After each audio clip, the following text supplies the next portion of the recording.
বন্ধু, আপনার উম্মতের প্রত্যেকের আমলনামা আমি আপনার হাতে দেখাবো, আপনার হাতে, আপনার সামনে পেশ করব। আপনি দেখে কথা বলবেন। আমার কাছে সুপারিশ আপনি কইরেন, মানা নাই, কিন্তু আপনি দেখা করবেন। রাসূলুল্লাহ সাল্লাল্লাহু আলাইহি সাল্লাম যদি হাসরের ময়দানে এরকম আমলনামা খুলে উল্টায় আর পৃষ্ঠার পর পৃষ্ঠা দেখে ফজর নাই, জোহর নাই, আসর নাই, মাগরিব নাই, এশা নাই, শনিবার রবিবার, মদ, জুয়া, অবৈধ উপার্জন, গান বাদ্য, নাটক, সিনেমা, জিনা, ব্যভিচার, বেহায়া, বেপর্দা সব উল্টায়। আল্লাহর নবী সাল্লাল্লাহু আলাইহি সাল্লাম তখন বলবে, উম্মত কি এটা? উম্মত, আমার 23 বছরের এত চোখের পানির কথা একবারও মনে হয় নাই? কি আনছো এটা আমারে? উম্মত, তুমি জানো না আমি যে তায়েফের পাথরের আঘাতে পুরা পিঠ চালনির মতো ঝাঁঝরা বানায় ফেলছে আমার? শোনো নাই তুমি? আমারে যে উহুদের ময়দানে দান দান শহীদ করে রক্তাক্ত করছে, তুমি শোনো নাই? আমি যে 14 দিন পেটে ক্ষুধার তাড়নায় পাথর বাঁধছিলাম, উম্মত, তোমার মনে নাই?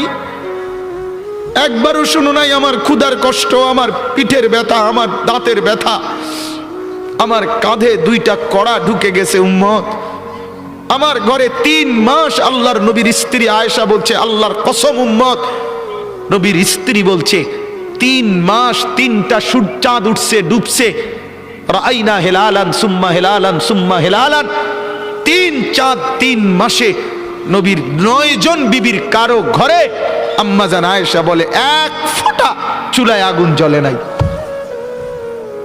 মা আওকাদাত ফি আবিয়াতে রাসূলিল্লাহ নারুন, নবীর একজন বিবির ঘরেও আগুন জ্বলে নাই।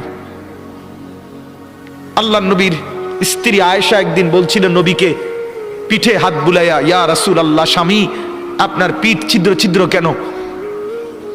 পুরা পিঠ চালনির মতো ছিদ্র ছিদ্র কেন? আপনার কি ছোটবেলায় বসন্ত রোগ হয়েছিল, গোটা হয়েছিল? আল্লাহর নবী চোখের পানি ফেলে বলছে, আয়েশা তুমি জানো না আমার এই পবিত্র দেহে তো কোনোদিন মশাও বসে না, মাছিও বসে না, পোকা বসবে কেমনে? আমার পবিত্র দেহে তো হাঁটলে মেশকের ঘ্রাণ বের হয়, আমার পেশাব পায়খানাও তো কোনোদিন জমিনের উপরে 1 সেকেন্ড থাকে না, মাটি ফাঁক করে ভেতরে নিয়ে যায়, সেই আমার গায়ে গোটা হবে কেন? আয়েশা, এগুলো আমার তায়েফের পাথরের আঘাতের রক্তের দাগ।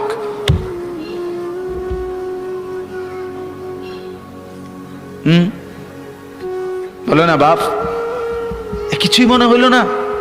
এভাবে ভুলে গেলেন, ভুলে গেলেন? রাসূলুল্লাহ সাল্লাল্লাহু আলাইহি সাল্লামকে একবারও মনে হলো না? আল্লাহকে ভালোবাসেন, নবীকে ভালোবাসেন, আখিরাত চিনেন? এই বাপ, আমি আপনাদের সন্তান, আমার বাবা আপনাদের মহল্লায় 43 বছর এই বড় মসজিদের ইমাম ছিলেন, 1 দিন 2 দিন না। আমি এই মাটিতে বড় হওয়া ছেলে, এই প্রাইমারি স্কুলের ছেলে, এখানেই বড় হয়েছি। এরা সব আমার আপনজন। আমি আমার আপনজনদেরকেই শক্ত করে বললাম, আমি যদি কারো ভাতিজা হই, আপনি আমার চাচা, আমি চাই আমার চাচা যেন হয় জান্নাতি। আমি যদি কারো নাতি হই, আপনি আমার দাদা, আমি চাই আমার দাদা যেন হয় জান্নাতি। আমি যদি কারো ভাই হই, বন্ধু, তো আমি চাই ভাই 2 ভাই মিলে একসাথে হই জান্নাতি। আল্লাহ তোমাকেও তৌফিক দেন, আমাকেও তৌফিক দেন। দোয়া করি বাপ, দোয়াও চাই। জিন্দগি বদলান যুবক, জিন্দগি বদলাও। দিবা নিশির ফিকির আমার জিন্দগি চেঞ্জ করেন, জীবন চেঞ্জ করেন। ফজরের নামাজে অভ্যস্ত হন। আল্লাহর কসম বন্ধু, ফজরের নামাজ যে পড়বে না, সে ইমাম মাহাদিকে খুঁজে পাবে না, সে দাজ্জালের অন্তর্ভুক্ত হবে। এটা হাদিস। মাহাদি পাবে না, দাজ্জালের অন্তর্ভুক্ত হবে।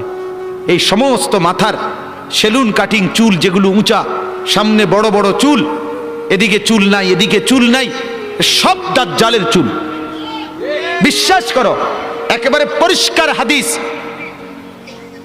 মুসলিম শরীফের হাদিস। আল্লাহর নবী বলছে দাজ্জাল হবে শাবুন কাতাতুন, দাজ্জাল হবে যুবক, আর দাজ্জালের চুল হবে এলোমেলো। এই জন্য দুশ্মন এটাকে জনপ্রিয় করে দিছে।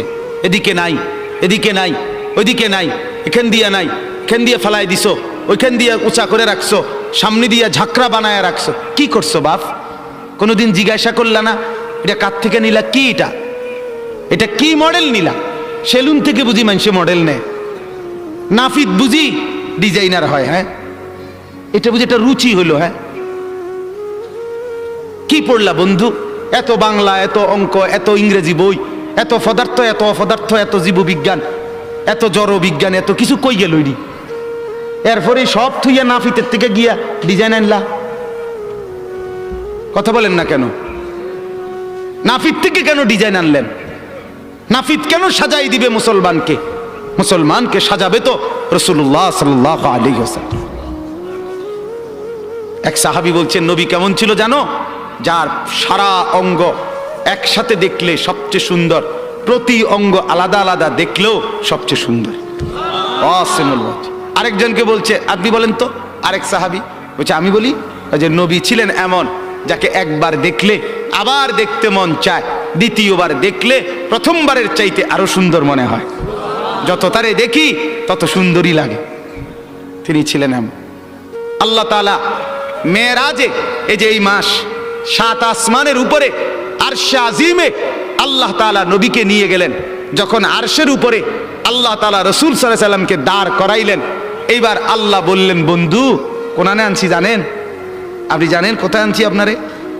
কয় যে আপনি যখন ছোটবেলায় জন্ম নিছেন, ছোট্টবেলায় ফেরেশতাদেরকে বলছিলাম, ফেরেশতারা আমার বন্ধুকে কোলে নাও, নিয়া আমার সৃষ্টির পূর্ব থেকে পশ্চিম পুরা দিগন্ত ঘুরাও, আমার গোটা সৃষ্টিকে বলো যে তারা যেন দেখে বন্ধু আমি কেমন বানাইলাম।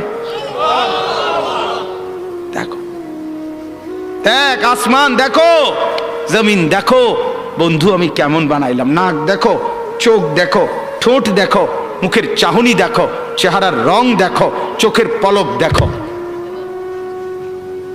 এরপরে আল্লাহ 7 আসমানে আরশে আজিমে নিয়ে এইবার আল্লাহ বললেন, বন্ধু সেদিন ছোট্টবেলায় কোলে আপনারে সবাই দেখছে, এবার সব কিছুর উপরে আইনা, উপরে শুধু আমি আল্লাহ, তার নিচেই আপনি। এবার আপনি দেখেন গোটা সৃষ্টি আমি কেমন বানাইলাম। ওই সময় ওরা দেখছে, এখন আপনি দেখেন, আপনি দেখেন। সুবহানাল্লাহ, এত বড় মর্যাদা সম্পন্ন রাসূল, তাকে ছেড়ে দিলেন, তাকে ত্যাগ করলেন। আল্লাহ আমাকেও বুঝ দান করেন, আমাদের প্রত্যেককে বুঝ দান করেন। শেষ কথা এটাই, আফালা তাদাক্কারুন। আল্লাহ বলে, বান্দা আমি কিন্তু গুনাহ লম্বা হইলে, নাফরমানি লম্বা হইলে, আমার অবাধ্যতা লম্বা হইলে, মনের চাহিদা মতো খামখেয়ালি করিলে আমি কিন্তু গোমরা করে দেই, আমি মোহর মেরে দেই, চোখে পর্দা ফেলে দেই, আর হেদায়েত দিবার কেউ থাকে না। আফালা তাদাক্কারুন।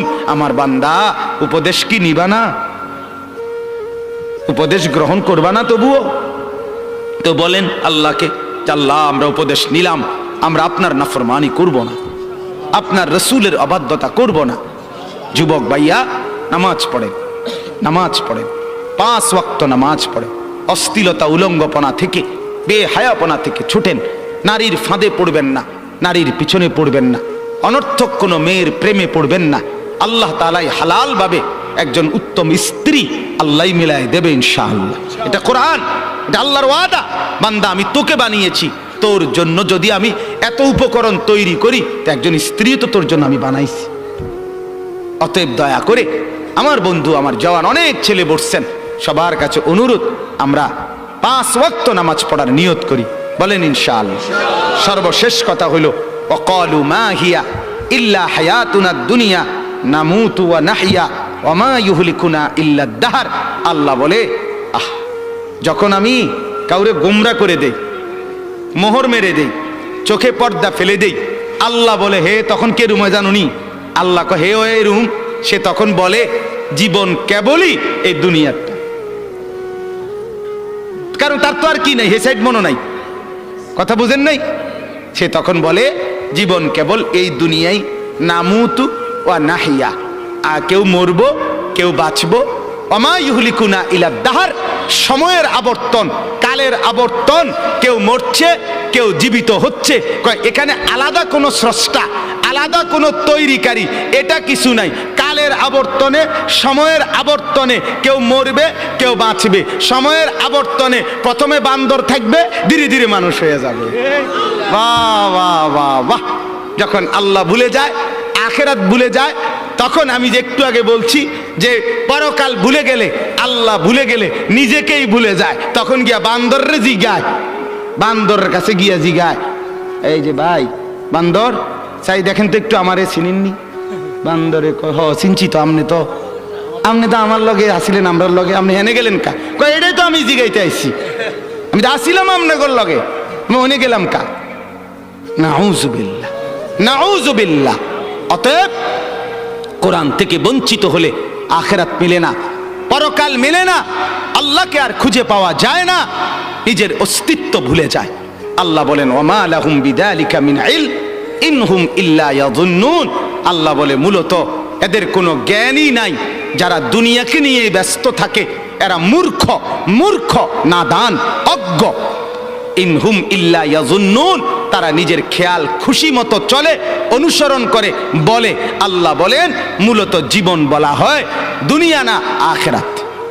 জীবন মূলত কি বলেন না? অতএব বাপ, আপনাদের কাছে অনুরোধ, রাত গভীরে এতটুকুই কথা, মূল বক্তব্য দুইটা। একটা ছিল, প্রথম বলছিলাম আল্লাহর কোরআন পড়বেন, বলেন ইনশাআল্লাহ, মনে আছে না কথাটা? কোরআন পড়েন, তর্জমা পড়েন, অর্থ পড়েন, শুধু বাংলা অনুবাদটাই পড়েন, দেখবেন কলিজার মধ্যে নূর আসবে ইনশাআল্লাহ, আলো জ্বলবে, আলো, সব ভালো লাগবে, নতুন করে ভাবতে শিখবেন, আল্লাহ তাআলা তৌফিক দিবে।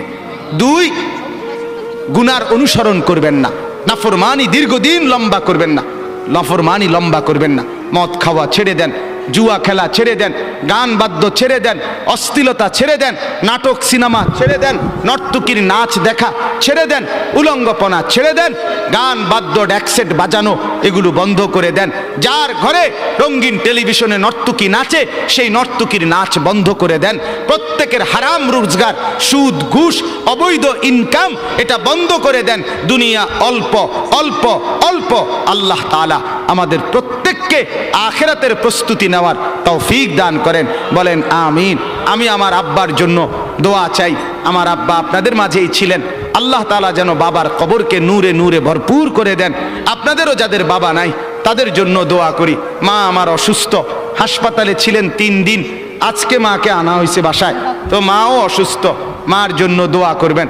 ভাই বেরাদর সহ আমরা সবাই আপনাদেরই সন্তান, আপনাদেরই কাছে বড় হওয়া। আল্লাহ তাআলা আমাদের সবাইকে আন্তরিকতা, মহব্বত, সম্পর্ক দান করেন। যেই ছেলেগুলো এই মাহফিলের ইন্তেজামের জন্য কষ্ট করেছে এরা আমাদেরই পরিচিত, আমার কাছে গেছে। আমি আজকে সত্যিকার অর্থে আমি কোনোভাবে, আমার আরো 2টা বয়ান ছিল মাগরিবের পর, আমি আরো 2টা মাহফিলে বয়ান করে এরপরে আসছি। মূলত আমি কোনোভাবে মিলাইতে পারতেছিলাম না, কিন্তু আমার ছোট ভাই সহ এরা ছেলেরা এমন জাতা দিয়া ধরছে, আলহামদুলিল্লাহ আল্লাহই মিলাইছে। সব শুকর মালিকের। আল্লাহ তাআলা ছেলেদেরকে উত্তম বিনিময় দান করেন। এই মাহফিলখানা আল্লাহ তাআলা এই মাহফিলখানা কিয়ামত পর্যন্ত কায়েম দায়েম করে দেন। ছোট্ট পরিসরে কষ্ট হয়েছে অনেকের, বসতে দাঁড়াইয়া ছিলেন, আল্লাহ তাআলা প্রত্যেককে উত্তম বিনিময় দান করেন। হ্যাঁ, অনেকে ইন্তেকাল করেছে, প্রবাসে আছে, বিভিন্ন জন বিভিন্ন পেরেশানিতে দোয়া চাইছে।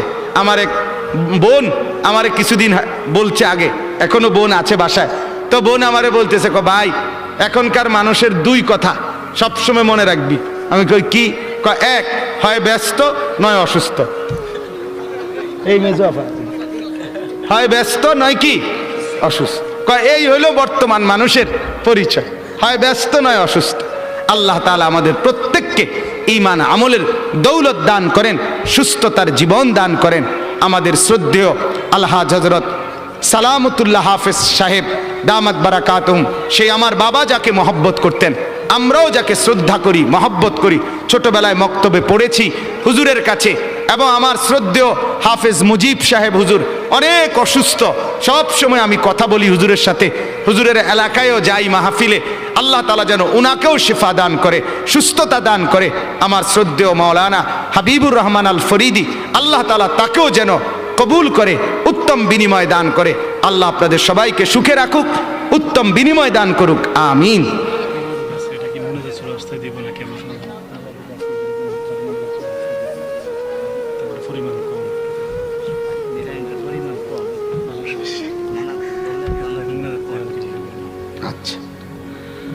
اللهم صل على محمد وعلى ال محمد كما صليت على ابراهيم এখনই দোয়া করছি দেন